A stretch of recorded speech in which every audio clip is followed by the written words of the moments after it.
When I first came into addiction recovery a little over 6 years ago, at the AA meetings I would attend, they'd have these little signs on the wall. Actually, it was ironically enough, the meeting room that I attended a lot, it used to be a bar. So they had it used to be a Mexican restaurant, El Gordo's Mexican Restaurant on St. Pete Beach, Florida. And they had a real bar, right? So, I mean, that now it's an AA meeting room, so they have coffee up there and everything. But at the time, it was a restaurant bar. But anyway, they have these little signs up there along the bar, and these are the slogans of AA.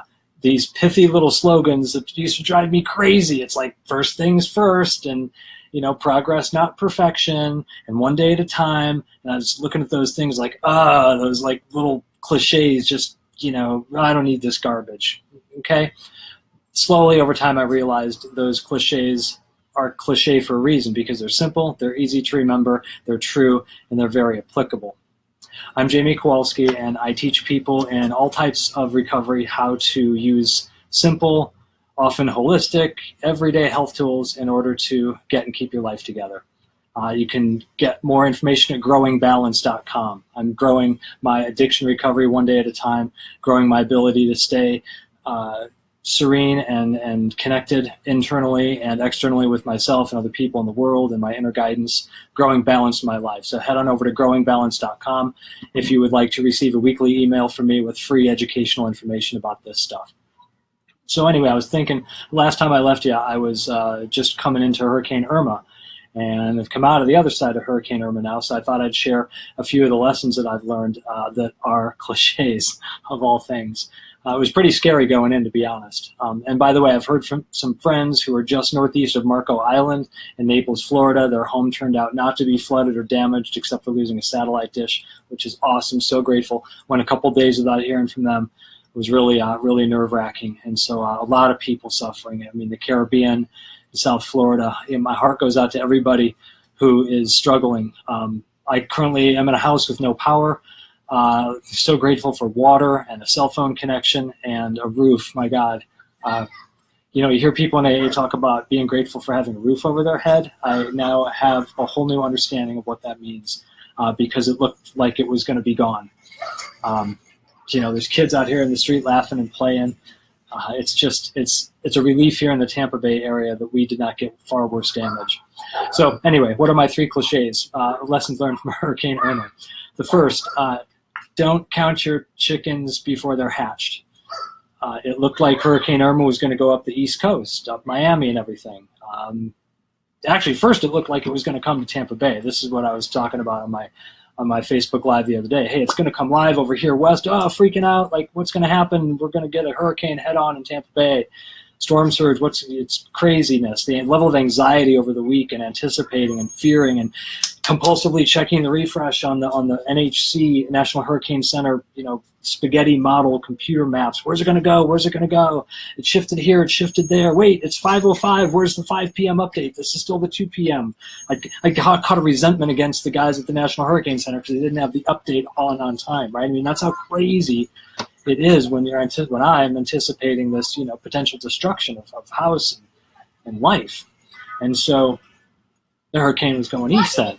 Like, that's great. It's going to go to Miami instead. I mean, awful, horrible that it hits the East Coast, but at least it's not right up in Tampa, okay? But then it was like, I'll go grocery shopping, get a whole bunch of produce as usual. Wow, we're going to get spared. We're going to get some wind, but it won't be that bad. And then sure enough, over days, the model started coming west, and forecast started coming further west and west and west. It was like, oh my gosh, we thought we were in the clear, but not. Don't count your chickens before they're hatched. In the middle of the storm, as it roared up the center of the state, actually more on the west side, the left side of the state, we were about 50 miles from the eye here in St. Petersburg, Florida. And out on the front porch, watching the wind whip the trees around, landscaping getting shredded, lost some branches, lost some fence. Nothing compared to what a lot of other people have lost, though. And so we were even with the eye, so let's see if I can do this. Here's St. Petersburg, Florida, right? So here is Tampa Bay. Let's get that. So Miami is down here, right? My whole hand is Florida if you're not getting the visual. It's hard to do backwards with Facebook Live. This is like a math challenge. All right, so here's Miami, and here's where the hurricane hit, and it came up the center of the state right there. It was supposed to come around and come into Tampa Bay here, and where the thumbnail is on my thumb here, that's St. Petersburg, right down there. That's where I live, in that neighborhood around there. And so the hurricane went up this way. And so right about here, when it was even with the center of the eye, we were parallel with it, north to south. It was like, oh, it's not going to be that bad, right? Okay, this is as bad as it gets. We're in the center of the hurricane now. Then there's the backside of the hurricane, which I kind of didn't understand. I knew the northeast part of the hurricane was where the major winds and storm surge comes from, but the backside of the hurricane, there's a lot there. There's a lot, even more wind there. So it was kind of like, wow, we thought we were in the clear, and then there's even more blowing around. Oh my gosh, maybe there will be a tornado. Maybe we will lose some shingles. Don't count your chickens before they're hatched. Cliche number 2, don't put all your eggs in one basket. Have a plan B. The plan was to stay in the house. And then as this hurricane started to get stronger and stronger, it was like, oh, this could be a really bad idea. Like, is this house going to survive a Category 3 or Category 4 hurricane? Now I know. The answer is no. We ended up getting a Category 1. And given what that looked like, there was no way. Next time I'm going to evacuate. But that's over a couple of bridges and a million of other people. And it's kind of like, by the time it was like, oh, maybe evacuation's a good idea, it was too late. Scott, yes, so glad I'm okay as well. And yes, false evidence appearing real, fear. We have acronyms for fear and recovery. F everything and run, or face everything and recover. And so I put all the eggs in one basket, like it's going to be fine in the house here. Then it was like, well, maybe it's time to go. Like, oh, what we need to evacuate. There's more. Shoot, I need that document than this. We're not ready to go. We didn't have plan B. So, by the way, if you don't have a last will and testament, please get one. There are a lot of resources online. You can easily find templates. You don't need an attorney. It's easy. But one of the things that occurred to me was, holy cow, I've designated somebody in my will to manage my affairs should I be deceased, right? And I thought this person, like bank accounts, credit cards, close all those up, and I thought, well, this person doesn't have the password in my password file. Those are in encrypted software. It's password safe. So it's like, well, they don't have the password to the file. So how is that person going to know, like, where all my accounts are and stuff, and be able to easily, execute my will if the house is destroyed and papers are all over the place? How much of a hassle would that be for my dear friend? I don't want to do that to them. So it's like, oh, I got to email them, call them up and give them the password and tell them where it is. And the hard drive will be in a Ziploc bag. Why isn't it in the cloud? Again, where's plan B? Plan for the worst, hope for the best. Don't put all your eggs in one basket, including thinking that your house is going to be secure at all times. Yeah, we get comfortable, don't we? I get comfortable. I get comfortable in my recovery, thinking like, okay, I'm doing my meetings, I'm meditating every day. It kind of gets routine. You get in a groove and you think, I got this. But just like with cliche number 1, don't count your chickens before they're hatched. Just because I know that I'm sober today doesn't mean it's going to be that way tomorrow. It doesn't mean I'm going to have a lifetime free from my alcohol addiction in the past. I need to work at it every day. And I can't put all my eggs in one basket, one tool of recovery, whether it's AA or eating healthy or meditation. I practice and teach Qigong and yoga, and I'm a trained clinical herbalist, herbal medicine. So all of these tools work together. That's why growingbalance.com is a place to go to give me your email address. I'd love to include you on the free information that I share, or give me a like here at Growing Balance page on Facebook. So by using these tools in an appropriate way, depending on the situation, whether I need a little bit of meditation or a little bit of physical activity, or I need my community engagement to get to a meeting, what is the appropriate tool at the time? I've got a lot of them. I've got multiple peer groups. I've got my yoga community, my recovery community. I've got, old dear friends, family. So I'm grateful to have a network of support and tools to use so that all my eggs for my ongoing addiction recovery are not in one basket, because we don't want to rely on that. Have plan B. That's cliche number 2, right? And cliche number 3, don't let the fox in charge of the hen house. Okay, and for me, the fox is fear and anger. I was stressed and anxious and getting, angry at people in line at the store. Everybody's stocking up on water and stuff and gas. It's like, why don't you move your car where it should be? You don't know how to drive. It's like, God, we're all facing a crisis here. I mean, people are afraid for their lives, and I'm copping an attitude. I'm getting resentments against people who are just trying to, prepare for loss of life and home and loved ones, and they're scared, and I'm scared, and so it comes out as anger and resentment and anxiety and fear. And I was not doing a really good job using some of my tools to breathe through that, to breathe deeply with a long exhalation. We all know to breathe deep when we're having stress, but did you know that the long, slow exhalation is actually what drops your carbon dioxide level? Elevated carbon dioxide is what causes your stress hormones to be active, cortisol and norepinephrine, and the other brain chemistry that keeps us agitated and excited, and high blood pressure and all that stress. So we don't need to breathe in as much as I need to slowly breathe out. You, in your recovery, when you're stressed, whether you're in addiction recovery or recovery from codependence or gambling or any type of imbalance in life, that's why when we don't have balance, we need recovery. That's why growingbalance.com is the name of my website. Growing Balance is the name of my Facebook page. We use these tools in balance. I try to use them every day and teach them to others so that you can use them as well. And so if I forget that I need to breathe deep with a long exhale, my stress level rises, and it's like, oh shit, I got to use the tools that I teach. It's not easy to remember to do this stuff all the time, but it's simple, it's effective. That long, slow exhalation drops the anxiety level, rids the blood of excess carbon dioxide, and helps alleviate this crazy emotional state of fear and anxiety and anger, bringing us back to balance. Okay, because if we leave those things in charge, life is not good. My sobriety is not going to be for the better when I'm letting anger and resentment and fear and anxiety and my kind of self-serving, selfish ego drive the bus. That is not good for my recovery. It's not good for yours. It's not good for the community at large. And it damn well may lead me to pick up a drink again. And that is the dark side coming back. And that's if, I'm far enough along in my addiction recovery that I know that another drink of alcohol will flip that chemical signal in the brain and it's off to the races. 6 years is not a lot of time free from alcohol. It's one day at a time. As we say in recovery, people can have too many years and not enough days. One day at a time, one breath at a time, sometimes one moment at a time using these tools. But if I let the fox in charge of the hen house, if I let these emotions of agitation and resentment, if I let other people in the external world that I can't control get under my skin and react instead of respond, then I might as well open the gate, let the carnivore go after the hens because all bets are off. So that's cliche number 3 from Irma. And I lived it. And I'm so grateful. I can't even begin to describe it.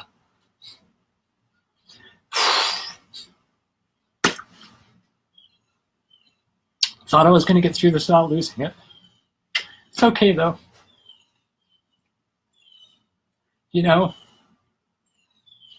As I look out at sunny skies and standing trees, I didn't think I'd be seeing a whole lot of that.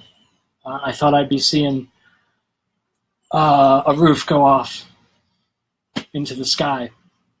But it's just a dwelling. As a friend of mine said, I go to Adult Children of Alcoholics and Other Dysfunctional Families, ACA.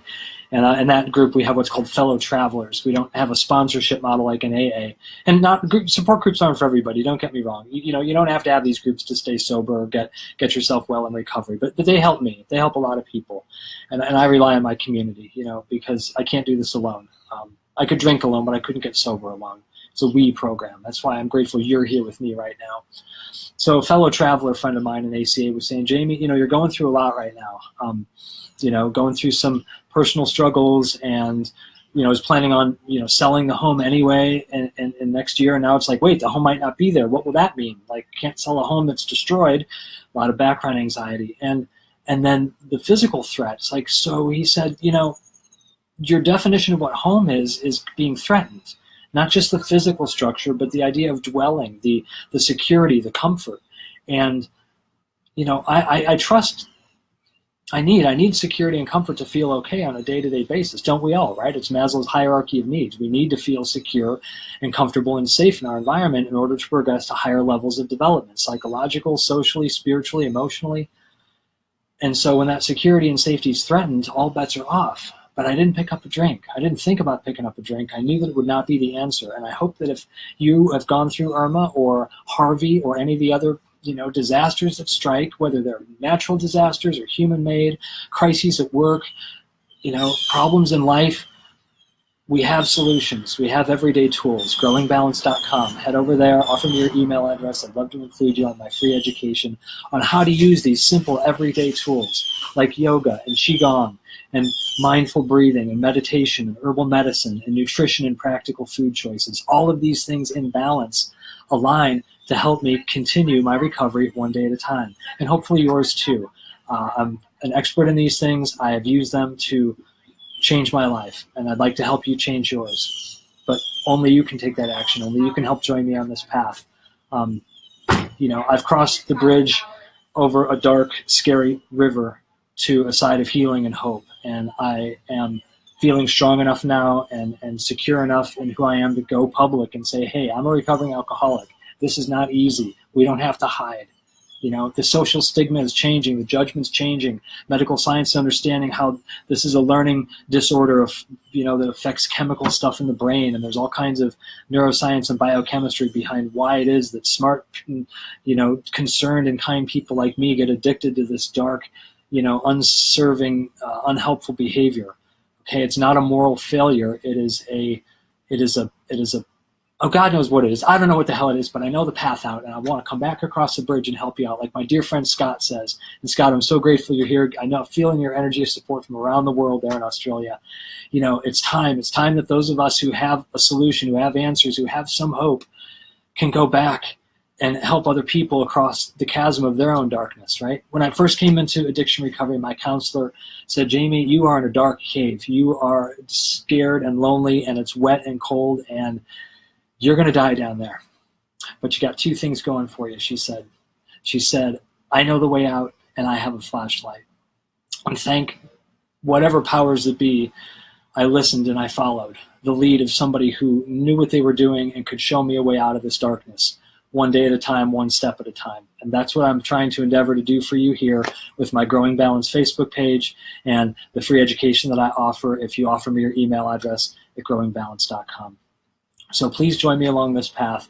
And remember, please, my 3 hard-earned lessons from Hurricane Irma. Don't count your chickens before they're hatched. Just because you go to a wedding reception as a recovering alcoholic and you're feeling good and you don't want to drink, well, get through the rest of the night before you say that I'm, not going to fall to the temptation. Don't put all your eggs in one basket. Use all of your tools. Use your community resources. Reach out for help. Ask for help when you need it. Is my mentor in the world of yoga and recovery says, Tommy Rosen, he says, there is a way through every blockage. All right. And there are multiple ways around blockages, especially when we use the guidance of other people who have gone there before us.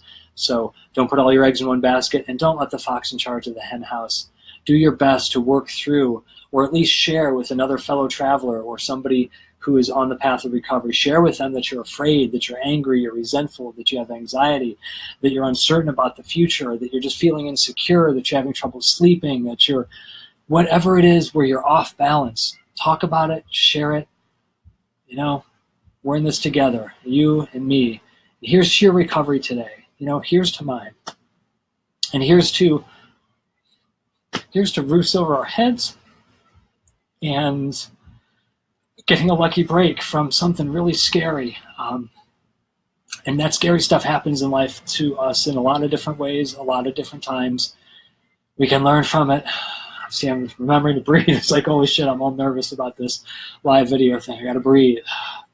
I teach the tools, and I do my best to remember to use them. That's why I'm a good teacher, because I have realized how much of a struggle it is to use these simple, everyday tools to get and keep recovery, so that I can get and keep my life together, one day at a time, one moment at a time, sometimes one breath at a time, cultivating connection physically and mentally, emotionally, spiritually, in balance.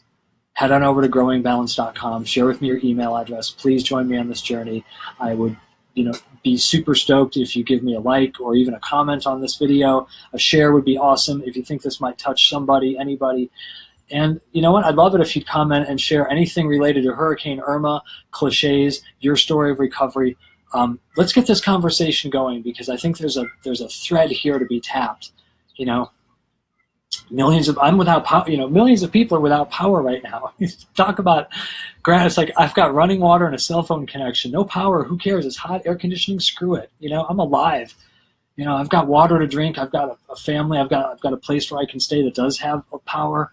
There's so much to be grateful for in life, and I want to continue that. I want to use all the blessings that I've had, including being alive today, and I want to help you along the path. So share with me. Help me get the word out. Help the more that you like or comment or share this video, tell your story, give me some input, give me some feedback, ask me some questions, the more that we can get as my friend Scott says, the book facey thingy to use its magic algorithm voodoo to get this out there to the people who need to hear it, who want to hear this message.